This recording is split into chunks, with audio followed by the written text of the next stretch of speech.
11th class आपका chapter चल रहा है कार्य, ऊर्जा तथा शक्ति, जिसमें से कार्य के बारे में मैं आपको पढ़ा चुकी हूँ। नेक्स्ट टॉपिक है ऊर्जा। तो ऊर्जा क्या होती है? किसी वस्तु द्वारा कार्य करने की क्षमता को ऊर्जा कहते हैं। कार्य और ऊर्जा जो है समरूप है, एक दूसरे से ही जुड़े हुए हैं, इसीलिए कार्य और ऊर्जा का जो मात्रक होता है वो भी समान होता है। कार्य का मात्रक जूल, तो ऊर्जा का मात्रक भी जूल होता है।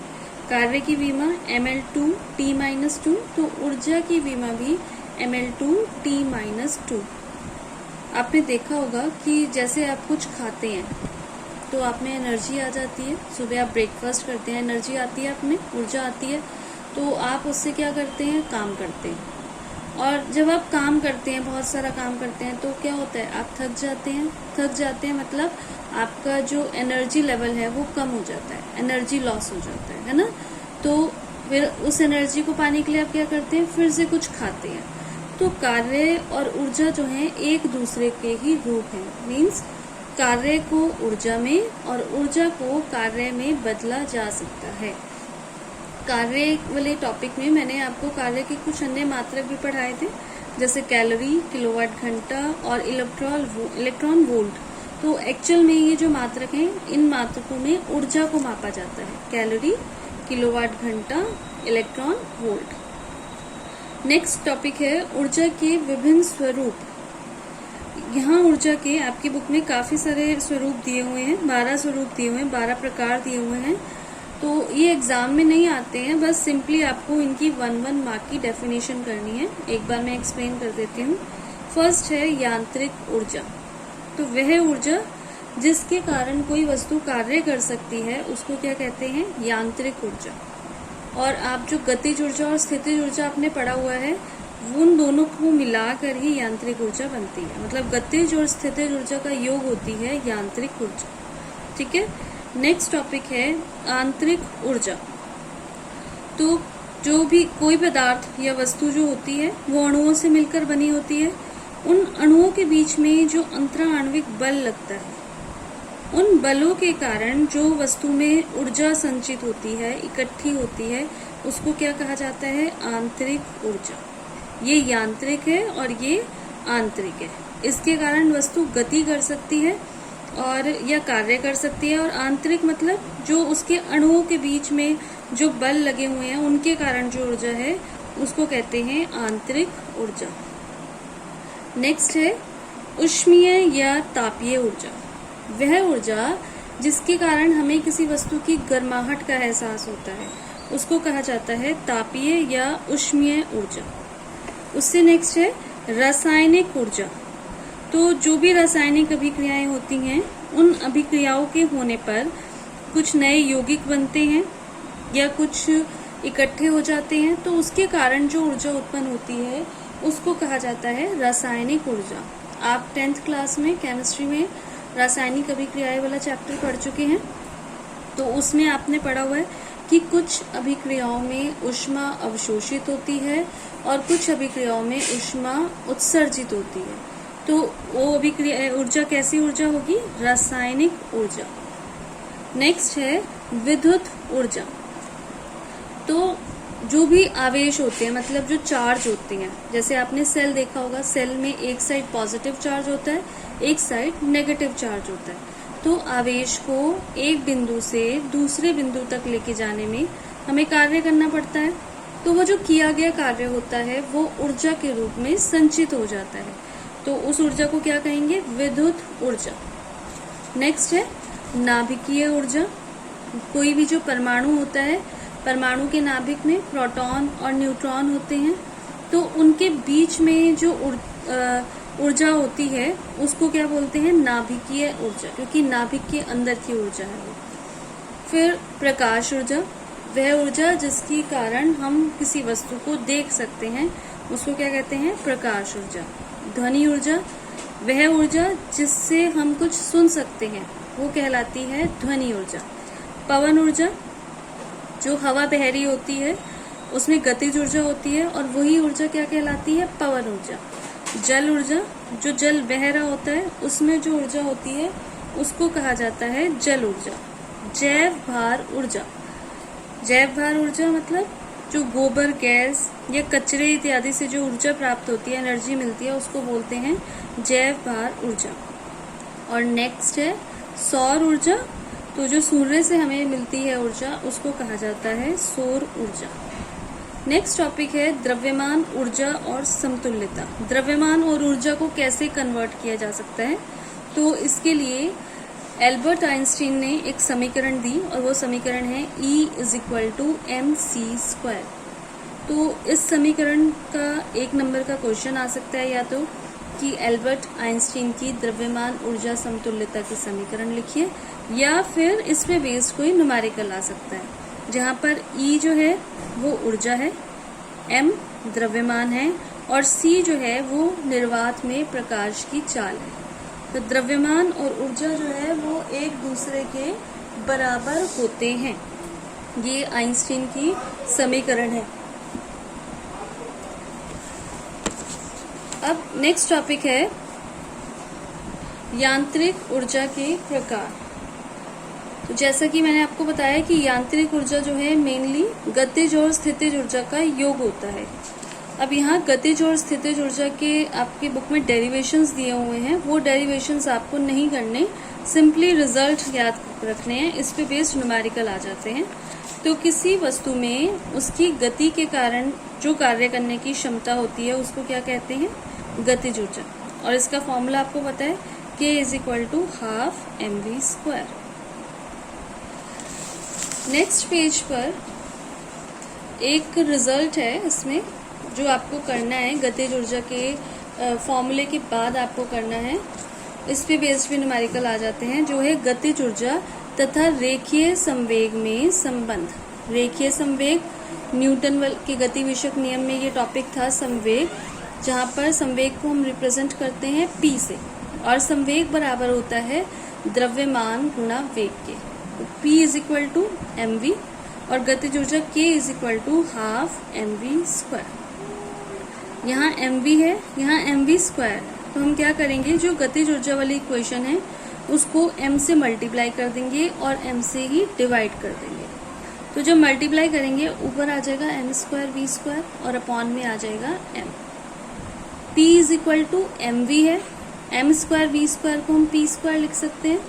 तो K जो है वो इक्वल आएगा K = p²/2m।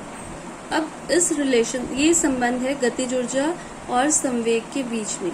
ये कई बार आ जाता है 1 मार्क के बीच का क्वेश्चन कि गतिज ऊर्जा और संवेग में संबंध स्थापित कीजिए, या इस पे बेस्ड न्यूमेरिकल आ जाता है। तो ये आपको करना है। इसमें कुछ अलग अलग कंडीशंस दी हुई हैं। फर्स्ट है, यदि रेखीय संवेग P कांस्टेंट हो।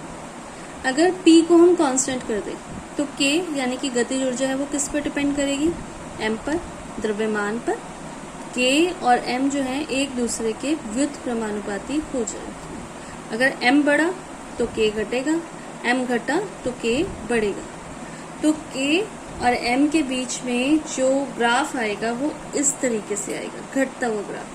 देखिए M तो है बढ़ रहा है और K जो है वो क्या हो रहा है, घट रहा है। M बढ़ने से K घट रहा है, ठीक है।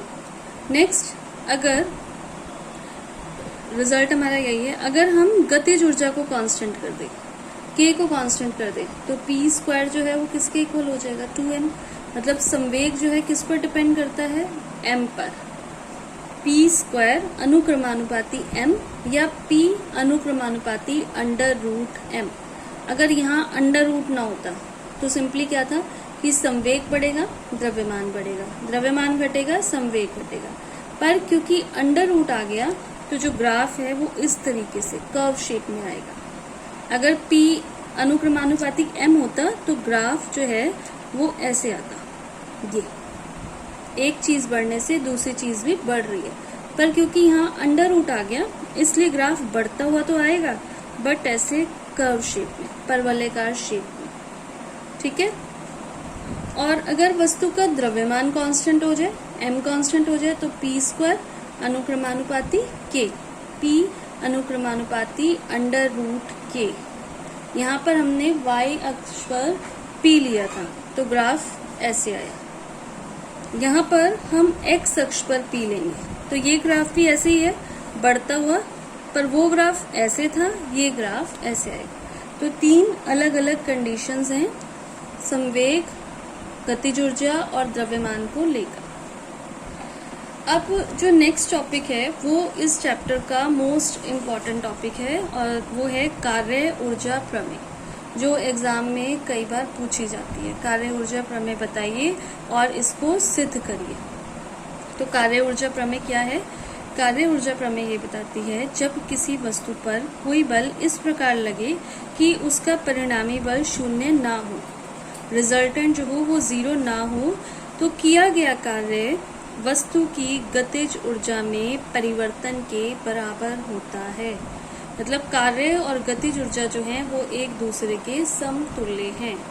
अगर बल शून्य ना हो तो कार्य गतिज ऊर्जा में परिवर्तन के बराबर होता है। कार्य और गतिज ऊर्जा एक दूसरे के समतुल्य है। कई बार सिर्फ ये स्टेटमेंट ही पूछ लिया जाता है, ये भी मोस्ट इम्पॉर्टेंट है, और लॉन्ग क्वेश्चन में साथ में इसका डेरिवेशन भी आता है। तो इस ऊर्जा का बेनिफिट ये है कि इस ऊर्जा से हम कार्य निकाल सकते हैं। कार्य बराबर हमें पता है W = F × S, बल गुणा विस्थापन। 1% हमें बल और विस्थापन ना दिए हो, गतिज ऊर्जा में परिवर्तन दिए हो, तो हम कार्य निकाल सकते हैं इस थ्योरम से।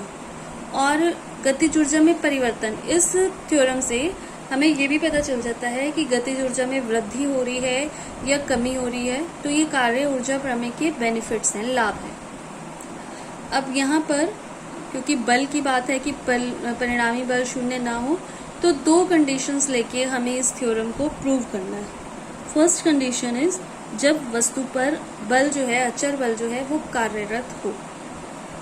अचर या मतलब नियत, जब बल जो है वो कांस्टेंट हो। जैसे मैंने आपको कार्य का जब बताया था, तो कार्य के लिए भी हमने 2 तरीके से किया था कि एक बार बल जो है वो कांस्टेंट था, एक बार बल परिवर्ती वेरिएबल था। तो यहाँ पर फर्स्ट कंडीशन जब अचर बल हो, मतलब कांस्टेंट बल हो, तो W = क्या होता है? Fs, और F किसके इक्वल होता है? F = ma, तो W = आ गया mas। गति की तीसरी समीकरण से v² = u² + 2as, यहाँ से हम as का मान निकालेंगे। as आ गया v² - u²/2। ठीक है, तो इस as का मान हम यहाँ पर रख देंगे। तो W = क्या आ गया? m v² - u²/2। जब इसे खोलेंगे तो ½ mv² - ½ mu²। ½ mv² ये भी गतिज ऊर्जा है, ½ mu² ये भी गतिज ऊर्जा है। क्योंकि इसमें अंतिम वेग ले रहे हैं तो इसीलिए ये अंतिम गतिज ऊर्जा kF। u इसमें प्रारंभिक वेग ले रहे हैं तो इसलिए ये ki प्रारंभिक गतिज ऊर्जा। तो W = kF - ki, जहाँ पर kF अंतिम गतिज ऊर्जा, फाइनल काइनेटिक एनर्जी, ki प्रारंभिक गतिज ऊर्जा, initial kinetic energy = delta k। तो ये है कार्य ऊर्जा प्रमेय। इस तरीके से आपको कार्य ऊर्जा प्रमेय को सिद्ध करना है कि कार्य जो है वो गतिज ऊर्जा में परिवर्तन के बराबर होता है। अब इसको प्रूव करने के 2 मेथड हैं। एक मेथड तो यही, और दूसरा है इंटीग्रल मेथड। मैं वो भी आपको एक्सप्लेन कर देती हूँ। आपको एग्जाम में जब ये आएगा टॉपिक, तो ये आपकी चॉइस है कि आप कौन सा मेथड करें। जो आपको इजी लगे आप उस मेथड से कर सकते हैं। कलन शास्त्र विधि। तो गतिज ऊर्जा हमें पता है k = क्या होती है? ½ mv²। इस पूरी इक्वेशन का t के सापेक्ष डिफरेंशियल यानी कि अवकलन कर देंगे। तो यहाँ k के जब करेंगे dk/dt, ½ mv² का करेंगे तो ½ तो कांस्टेंट है, बाहर आ जाएगा। द्रव्यमान भी कांस्टेंट होता है, ये भी बाहर आ जाएगा। सिर्फ क्या रह जाएगा? v², dv²/dt। डिफरेंशियल में मैंने आपको बताया था कि डिफरेंशियल में जो पावर्स होती हैं वो माइनस होती हैं।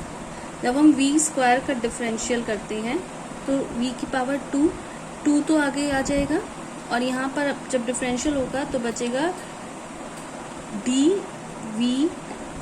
-1।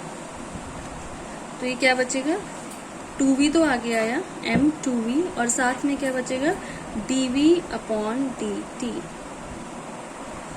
अब dv/dt जो है वेग बटे समय, वेग परिवर्तन की दर जिसे हम कहते हैं, वो किसके बराबर होता है, a, त्वरण के। तो अब dk/dt जो है वो किसके बराबर आ गया, mv, 2 से 2 कैंसिल आउट, और dv/dt को हम क्या लिखेंगे, a। ma किसके बराबर होता है, f के।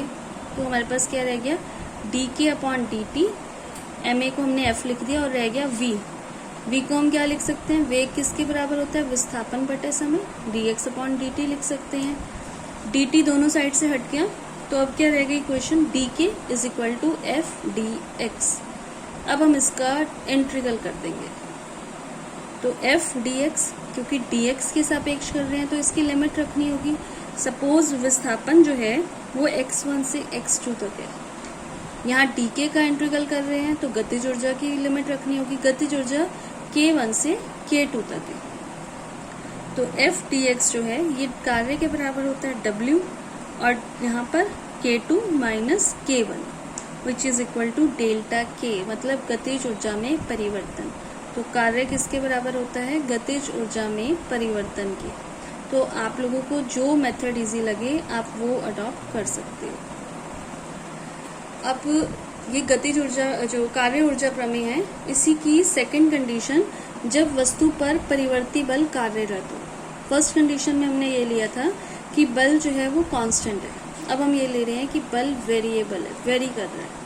तो वेरी कर रहा है, इसके लिए हमने एक m द्रव्यमान की वस्तु ली, और जो वो गति कर रहा है वो इस तरीके से गति कर रहा है, क्योंकि बल चेंज हो रहा है, तो a से b तक इस तरीके से वो गति कर रहा है। अब हमने क्या किया, ये जो इसका रास्ता है, पथ है, इसको छोटे छोटे पार्ट्स में डिवाइड कर लिया। माना ये जो छोटा सा विस्थापन है ये डेल्टा x1 है, इस पर बल लग रहा है F1। यहाँ पर जो छोटा सा विस्थापन होगा वो डेल्टा x2 है, इस पर बल लग रहा है F2। इसी तरीके से और बहुत सारे इसके छोटे छोटे पार्ट्स बनेंगे। लास्ट पार्ट, इसके लिए जो विस्थापन है डेल्टा xn, इस पर जो बल लग रहा है Fn। तो कार्य की परिभाषा एक बार रिमाइंड करते हैं। कार्य किसके बराबर होता है, विस्थापन और बल का विस्थापन की दिशा में घटक। तो विस्थापन तो हो गया डेल्टा x1, और बल का इस डायरेक्शन में जो घटक होगा वो क्या होगा, F1 cos θ1। तो डेल्टा W1 फर्स्ट वाले खंड के लिए जो कार्य है F1 cos θ1 into delta x1 which is equal to half mv1² minus half mu², क्योंकि कार्य जो है वो गतिज ऊर्जा में परिवर्तन के बराबर होता है। फिर से delta W2 F2 cos θ2 into delta x2 half mv2² minus half mv1²।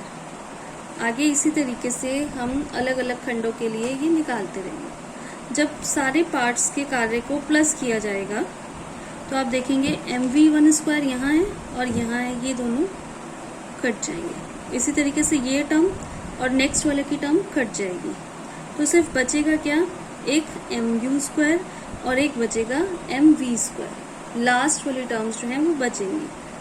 तो w बराबर जो है वो किसके आ जाएगा, Fi cos θi delta xi। ये तो कार्य के लिए व्यंजक हो गया जो एक जनरल व्यंजक है। सिग्मा का मतलब होता है टोटल, हमने इन सब का टोटल कर लिया और एक कॉमन टर्म i दे दी। और i की वैल्यू कहाँ से कहाँ तक है, i की वैल्यू है i tends to 1 to n, 1 से लेकर n तक i की वैल्यू। इस तरीके से समेशन यानी कि टोटल कर दिया जाता है। और हाफ ये किसके इक्वल आया, half mv² minus half mu²। mv² मतलब kf, mu² मतलब ki। तो w is equal to delta k। जो कार्य है वो किसके बराबर होता है, गतिज ऊर्जा में परिवर्तन के बराबर होता है। तो दोनों कंडीशन में जब बल कांस्टेंट हो और जब बल परिवर्ती हो, ये कार्य ऊर्जा प्रमेय जो है इम्पॉर्टेंट है और एग्जाम में इसमें से कोई ना कोई एक टॉपिक जो है ज़रूर आ जाता है।